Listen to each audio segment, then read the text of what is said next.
Darlings, how are you guys doing? Actually, the first couple of days, I've had this odd dry cough thing happening. Um, it's like my throat is slightly itchy, but it's like not terribly so. Uh, I can't recall I've been exposed to dust because I was gardening on Saturday, which is yesterday. So maybe. Oh wait, no, Saturday was Saturday. Oh my gosh. Oh, you know why? My days are topsy turvy because I'm off today. So I'm thinking it's a weekend versus it being a Monday. So anywho, happy Monday, darling dears. So have you guys had a chance to peruse, to review, to maybe cringe a little at the new season 8 of Love is Blind? First things first, is it me?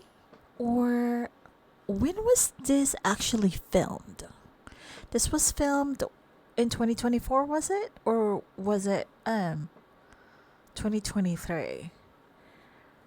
Actually, I didn't realize that I mean, I figured it would be that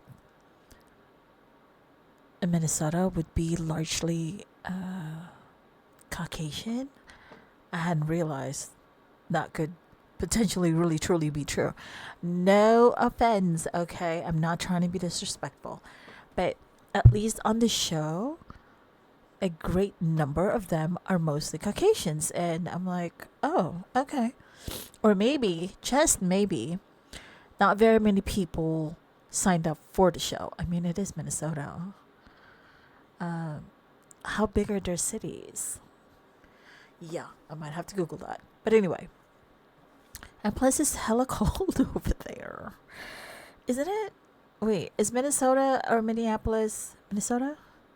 Yeah, Minnesota, the land of 1,000 lakes. Is that the one? Or is that Michigan? Yeesh. Honestly, I need a lot of Googling to do. So, getting back on the show, what is with the ominous wedding clips? Like, is this foreboding? Or is this a way to keep people fixated on who walked away from their weddings and whose drama is bigger than the other? I'm just saying. I'm just saying. Because I was like, I'm going to have to keep an eye out for whoever is altar bound and how they look from the back, because I'm like, oh dang, okay.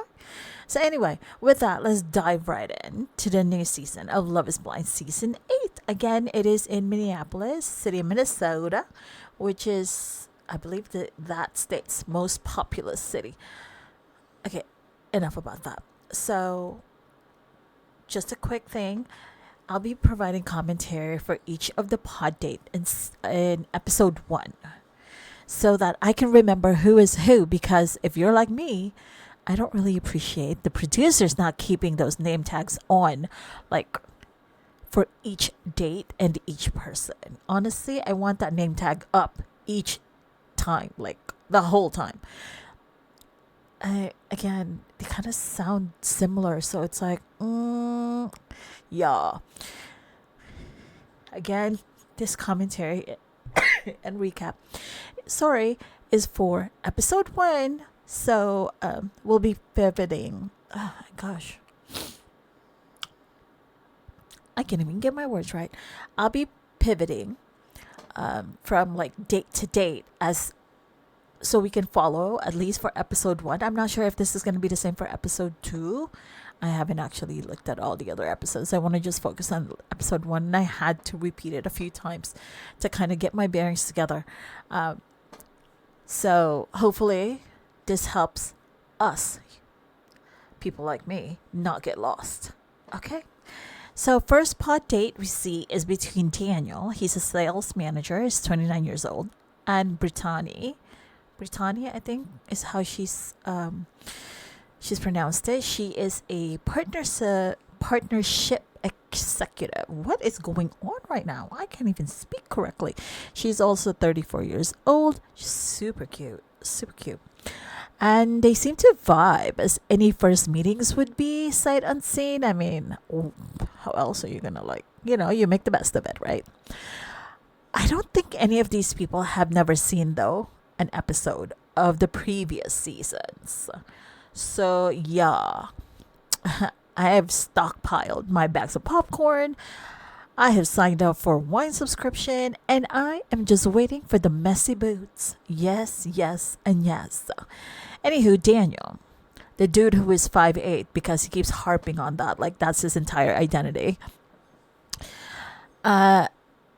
seems to have a lot of dates right off the bat. Like, dude has like successive dates that we see. Like, is that part of the intro to the show? I'm not sure if this is a good sign or just the producers dropping hints of something else down the pipeline. Okay. Anyway, maybe that's just me. Let's move on. So his next date is with Taylor. She is a registered nurse in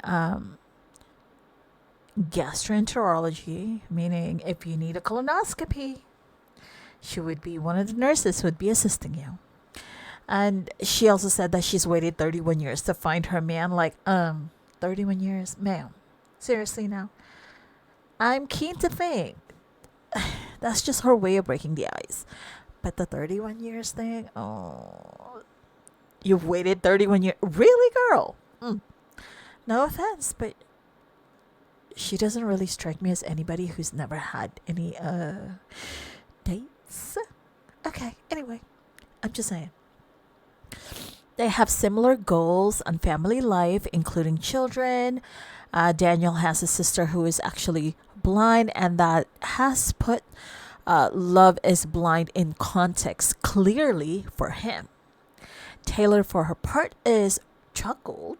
She's chuffed at her date with Daniel. Looks promising for now. I mean, it is the first date. So next pod day, we move on with Taylor, who just had a date with Daniel.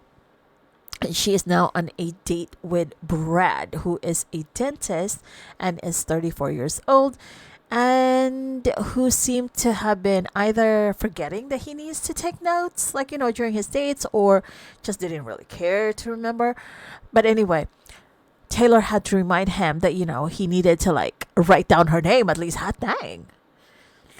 Are there, like, multiple Taylors in this season? Maybe. I mean, I don't know. Well, that must have been like the timer for them, because as soon as she said it, the scene cuts to her date with Ben, who is a 27-year-old account executive whom she was bold enough to share that if he ever needs a colonoscopy, she'll be the one to call. Okay, girl. It's a good thing to have in the back pocket, right? Somebody who is reliable and currently works in that department to ask if you're ever scheduled to have the procedure done, to get all your questions answered, hopefully, and your anxiety under control. I'm just saying, somebody who can like walk you through the entire process. I'm just saying. Anyway, next pod date, we circle back to Brittany, partnership exec, 34 years old, and she's on a date with Devin, who is 28. He's a youth director and coach and some other stuff. He's got multiple things going for him. They both have basketball in common. They're vibing, and I love it. I mean, he said he's dated older women before, so their age difference is not an obstacle for him. It's a non-issue. He also wishes to have a future family with children, and she's all there with that. Brittany, as she says, she will have as many as she can possibly have. physically, carry. And well, okay, now handle. You know what? Handle it, girl. And when Devin's love and basketball comment, oh, sir, I see you. I see you. The two of them are like eyeballs to eyeballs. Enough said. They're just like right there, connected. Like, hello. Nobody else needs to be in between this. Okay?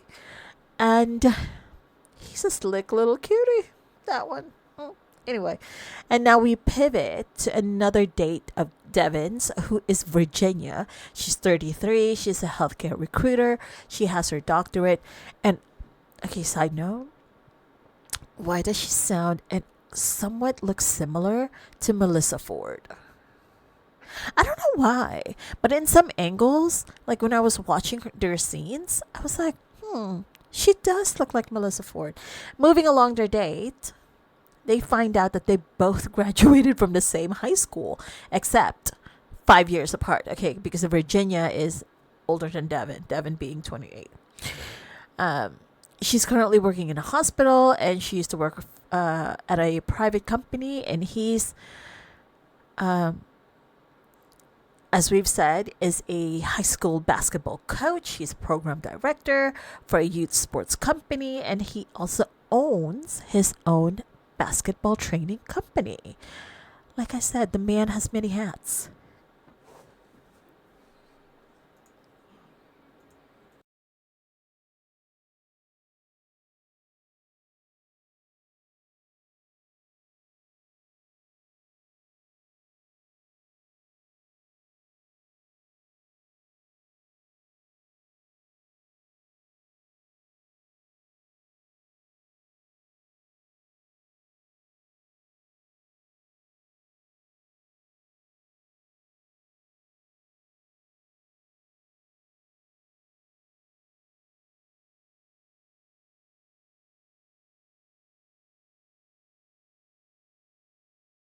Okay, sneezing fit over. Sorry, I was like, oh my gosh, I gotta mute this. Whew.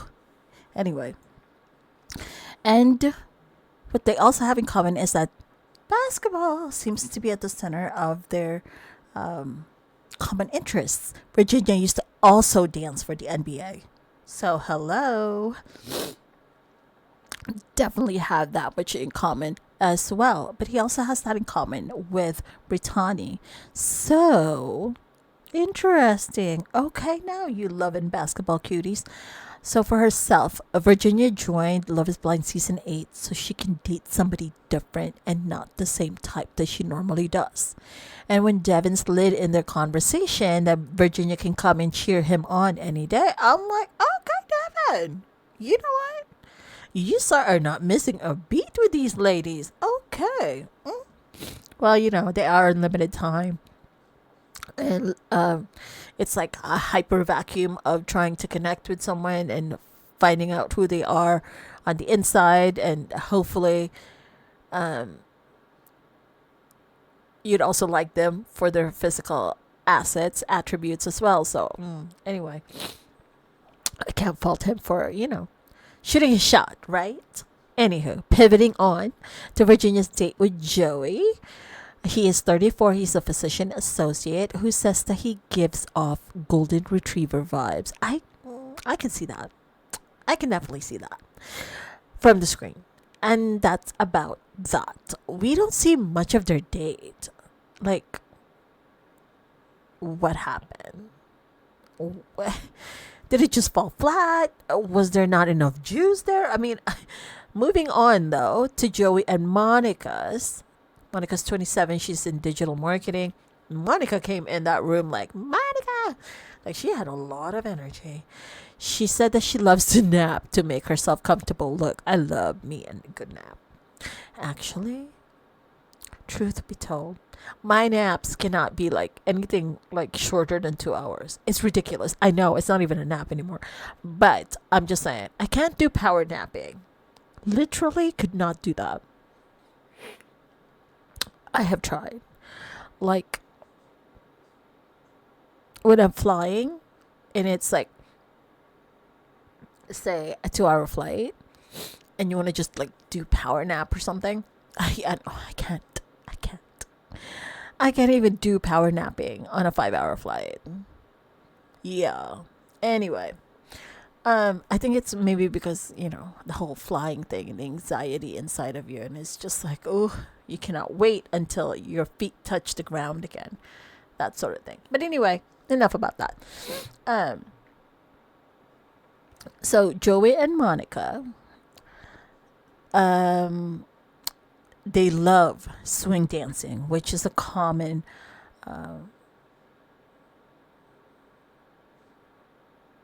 hobby. Is that a hobby for them? Um, Monica's dad, she opens up, is from Chile, the country, and she has, since she was very young, had traveled there to visit family, and she's close to both sides of her family, her dad's and her mother's.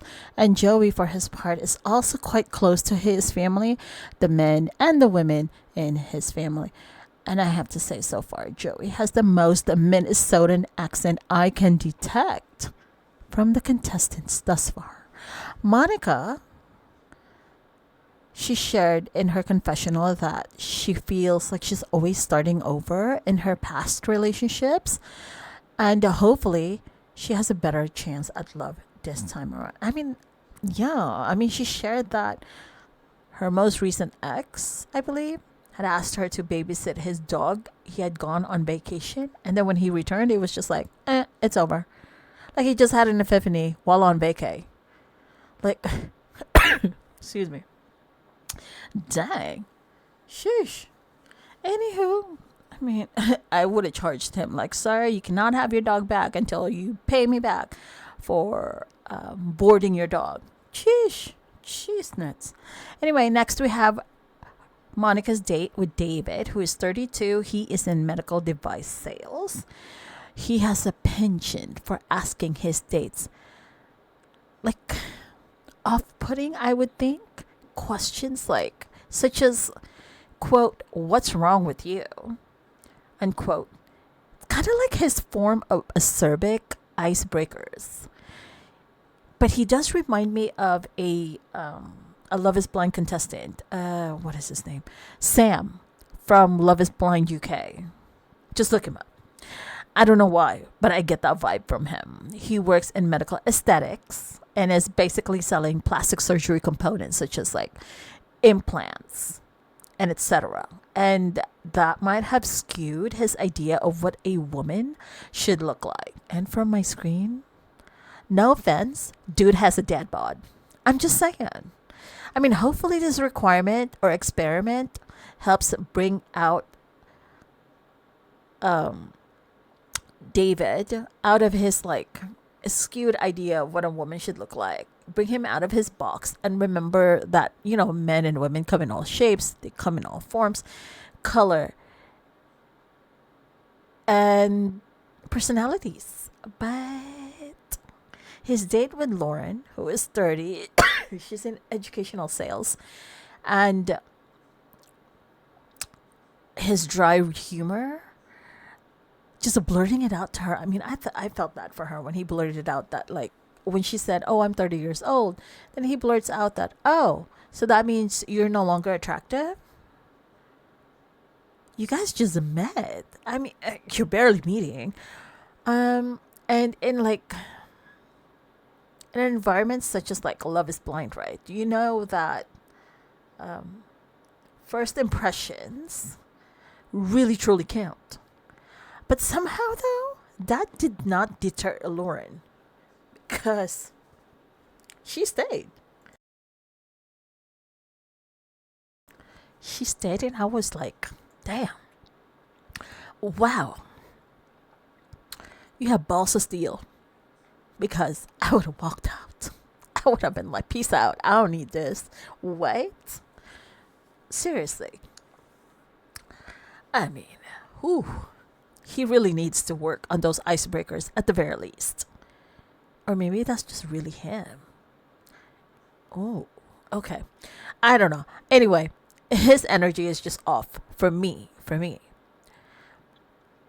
I'm really hoping that he finds someone who is like, a great fit for his Barbie centric idea of a woman's physical attributes.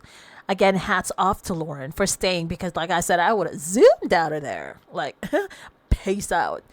Next, she's also in sales. She sells social studies curriculum to school districts. And though she was a teacher before, she had to pivot out of that career because she wasn't paid a livable wage. And I'm there with her. I pivoted out of the career I planned to be in because it was not going to help pay my living wage and my student loan. Yeah. And my career now, I am very, very happy in. It wasn't the one I planned for me, but what can you say? When God closes a door, He opens a window. Anywho, now we are on another one of David's dates with Molly, 29.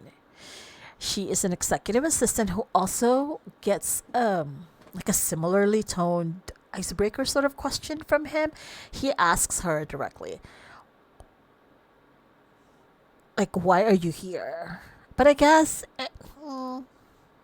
he could have phrased that a little bit better. But again, this is David. It's his acerbic sense of humor. Yeah. But then, like, it seems to just gloss over Molly because she says she's never had a serious boyfriend who feels like like, she can always have a boyfriend if she wanted to, but never really had a serious boyfriend. So, is that really a good thing? Because if you've never had a serious boyfriend before, then we're jumping into a marriage because, again, the show is premised on you find a fiance and then you get married. Are you jumping the gun too far ahead here? I don't know. It's just me.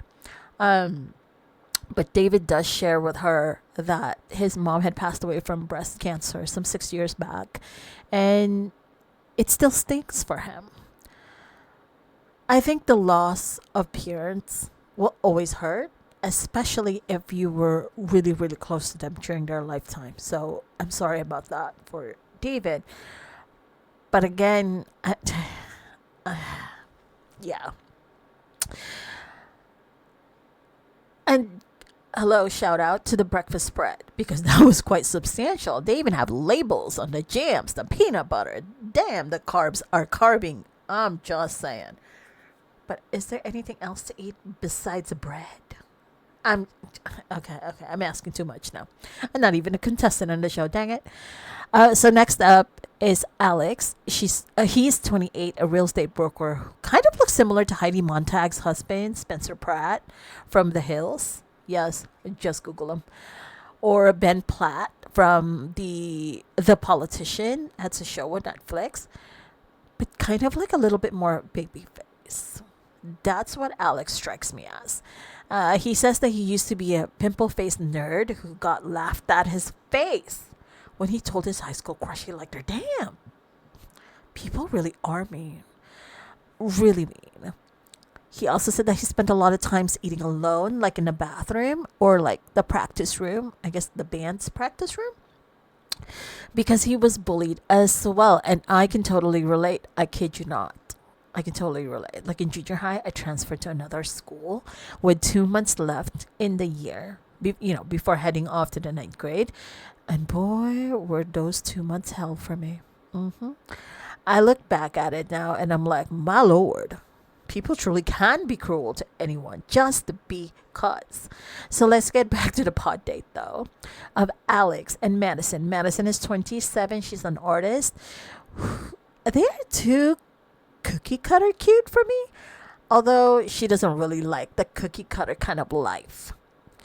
She confesses that she never was for that life. She's traveled. She went to college in Paris and then went on to study as well in Jordan. She learned Arabic there. She shares that she had a rough childhood. Her parents met in rehab, and although she was not planned, God had a different plan, obviously. She met her stepdad at 2 years old while her mom was also like going through rehab again, I guess. And they married, but he passed away because he overdosed. So that sort of cycle in her life has been very difficult for her, but she is quite close to her siblings and she hopes to strive to always be the person that they can look up to and rely on. She has a strained, obviously, relationship with her mother.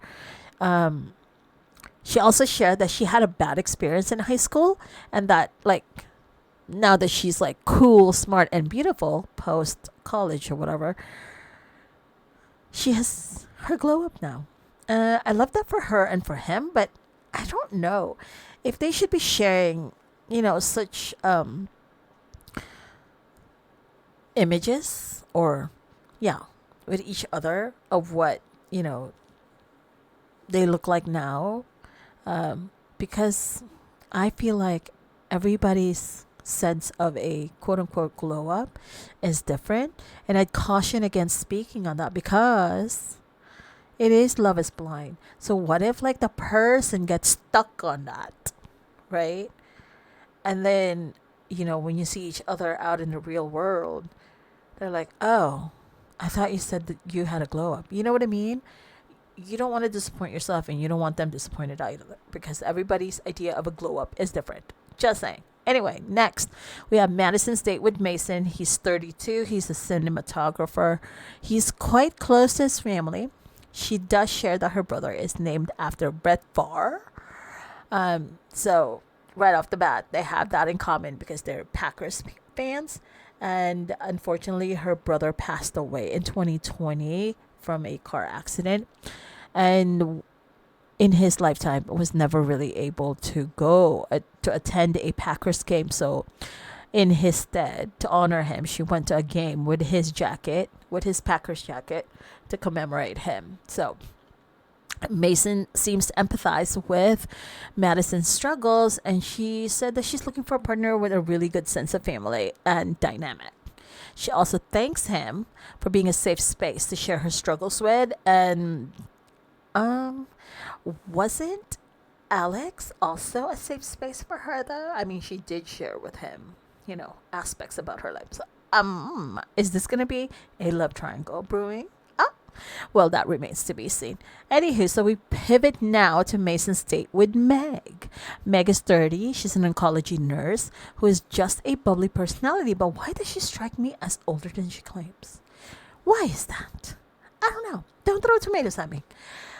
Mason, for his part, does dig Meg's voice. And she says, why does she strike me as... what the heck is that lady's name now? Again, from Love is Blind UK. The lady who was matched up with the funeral director. Kat. Yeah. I don't know why. She says that she has her regular voice and her flight attendant slash phone operator voice. And this seems to be their second date because she mentioned that they had already gone over certain things on their first date. So I guess this is their second date. And so they get to talking about aliens and odds and ends and all about conspiracy stuff. And I'm like, okay, all right. I guess these two are really nerds in two P's. These two nerds are definitely two P's in an alien pod. Yes. So moving along, we have Daniel. He's 29. He's a sales manager. Is on another date with Taylor, who is 31. Again, she's that colonoscopy nurse, if you want to remember that way. And Taylor might have had a concert the night before because her voice is gone. It's like so hoarse. He discloses that he's had Taylor actually running in his mind, and she says, "Okay, it's safe for you too, for me too." And that particularly his family dynamic is comforting for her. He shares that she started this Christmas tradition of like personalized Christmas cards that he hopes he can bring into his marriage.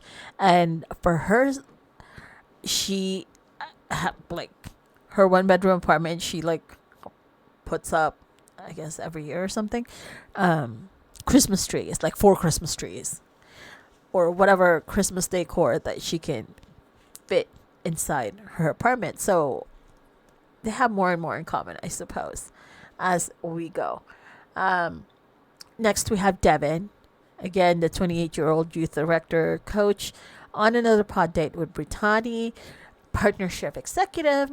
She is 34, and they are like just vibing, sharing their cooking skills, whose mac and cheese is better. And why is that date cut short though? I mean, I don't know. But like, next we see Devin on a date with Virginia, again, the 33-year-old healthcare recruiter, and they're doing that silent disco thing that is also very short off of our screen. So I'm like, what the heck happened? So move along. We see the guys are in their pods, the men's section. I don't know what that's called. And they're making fun of Joey's very Minnesotan accent. He wasn't just me. And speak of the devil, we see him on another date with Monica. And both are like gushing over their like of The Sound of Music, the movie. They're just too cute, those two. I don't know. They're bonding over similar likes. Somehow they strike me though like they could be buddies instead of potential romantic partners. I don't know. This just yeah. Joey does share that in college he chose to attend a nearby college instead of like going to another college that had offered him football scholarship because he wanted to be close to home to help his mom and his sister. His sister had cerebral palsy. She has since passed. And he also shares that he is self-taught. He is a self-taught financial planner, as he had to look towards the future and make sure that his mom would have some sort of a nest egg to fall back on.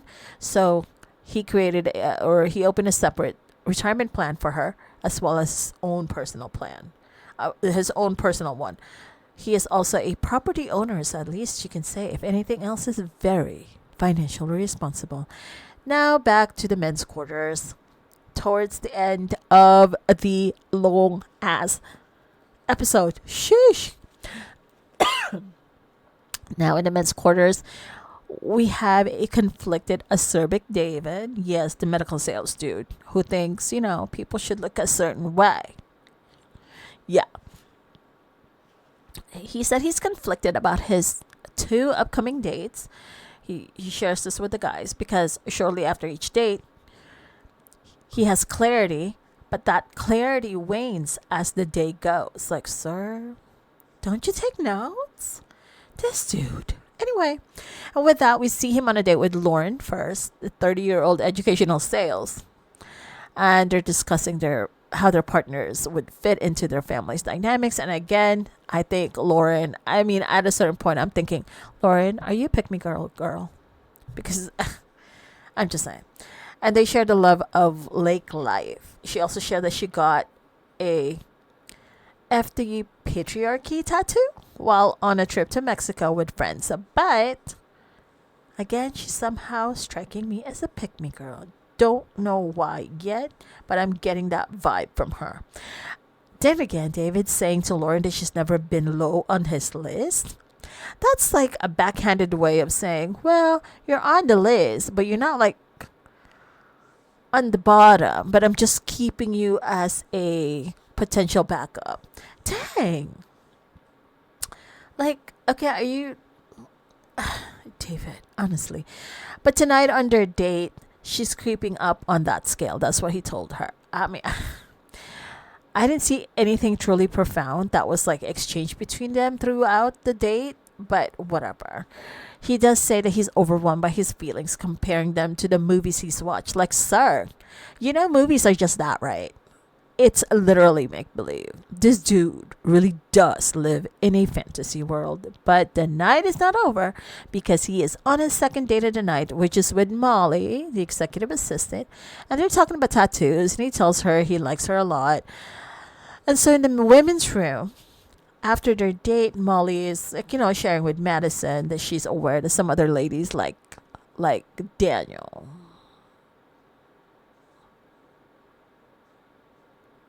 Or not Daniel, David. And Lauren happens to just kind of like sit across from them on the couch and, join their conversation. And Molly shares with Madison that she's again aware that, people like David, such as another registered nurse named Sarah. And then Molly happens to ask Lauren about her date, and Lauren, she didn't really want to, like, disclose.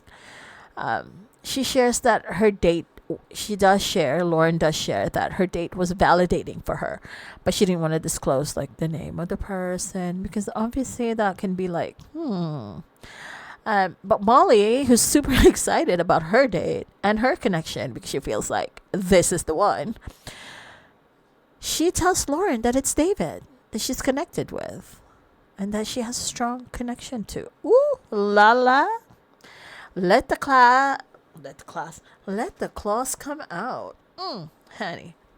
Now this, I think, after this first episode, I think that's when, yeah, the love triangles will really show their ugly heads.